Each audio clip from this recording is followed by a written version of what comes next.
ଆର୍ଥିକ ସ୍ଥିତିର ଟିକେ କେମିତି ଯଦି ସୁଧାର ଆଣିପାରନ୍ତେ ଏଇ ନାଚ ଇଏରେ ତାହେଲେ ସେମାନେ ବି କିଛି ଟିକେ ଉତ୍ସାହିତ ହୁଅନ୍ତି ନାଚ କ୍ଷେତ୍ରରେ ଆଉ ନାଇଁ ଆର୍ଥିକ ବଡ଼ ରହୁଛି ଆମର କ୍ଷେତ୍ରରେ। ନାଇଁ ଆର୍ଥିକ ଯେ ଆର୍ଥିକ କେଉଁ ଟାଇପ୍ର କହୁନା ଖୋଲିକିରି କୁହ। ମାନେ ଯେଉଁ ଆମେ ଅନୁଷ୍ଠାନରେ ମାନେ ସାମିଲ ହେଉଛନ୍ତି ତାଙ୍କର ମାନେ ଘର ସଂସାର ଯେଉଁ ଛାଡ଼ିକି ସେମାନେ ଯେଉଁ ଅନୁଷ୍ଠାନରେ ସାମିଲ ହେଉଛନ୍ତି ଆକ୍ଚୁଆଲି ତାଙ୍କର ମାନେ ଯେଉଁ সময়ଟାକୁ ଦେଉଛନ୍ତି ତାର ମାନେ ପାରିଶ୍ରମିକ ସେଟାକୁ ମିଳିପାରୁନାହିଁ। ତମ ପୁରା ଟ୍ରାକ୍ ମାନେ ଡେଲି ପଢ଼ୁଛନ୍ତି ନା ନାହିଁ? ପଢ଼ୁଛନ୍ତି ଛୁଆମାନେ ସବୁ ତ ପଢ଼ୁଛନ୍ତି ଫେର ଇନକମ୍ କରିବେ ବୋଲି କହୁଛ। ଇନକମ୍ ସେମିତି କିଛି ନାହିଁ ମାନେ ଯେଉଁ সময়ଟାକୁ ଦେଉଛନ୍ତି କିଛି ତ ଗୋଟେ ମାନେ ଅନୁଷ୍ଠାନ ପାଇଁ କିଛି ଯଦି ଗୋଟେ ଅନୁଦାନ ମିଳିପାରନ୍ତା ତାହେଲେ ବି ଗୋଟେ ଭଲ ହୁଅନ୍ତା। ତମର ଅନୁଷ୍ଠାନର ଅନୁଦାନ ମିଳିବ ସେତେବେଳେ ତମ ଅନୁଷ୍ଠାନ ଯେତେବେଳେ ପେପର କାମ ଠିକ୍ ରହିବ। ତମ ପେପର କାମ ଠିକ୍ ନାହିଁ ଅଛି ପେପର ଜିନିଷ ତୁମ ଠିକ୍ ଅଛି ଡକୁମେଣ୍ଟ।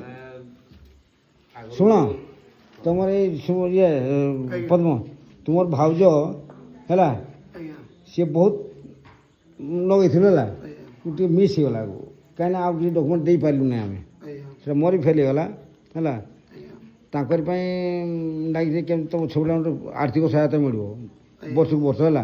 ସେଥିପାଇଁ ତୁମେ ଯଦି ଡକୁମେଣ୍ଟ ଠିକ୍ କରିପାରିବ ହେଲେ ହେବ ତାର ବାଟ ଅଛି ସାହାଯ୍ୟ ମିଳିବ। ଡକୁମେଣ୍ଟ ଥିବା ଦରକାର ଆଉ ତୁମ ସରକାର ବିନା ଡକୁମେଣ୍ଟ ଦେବ ନାହିଁ ହେଲା।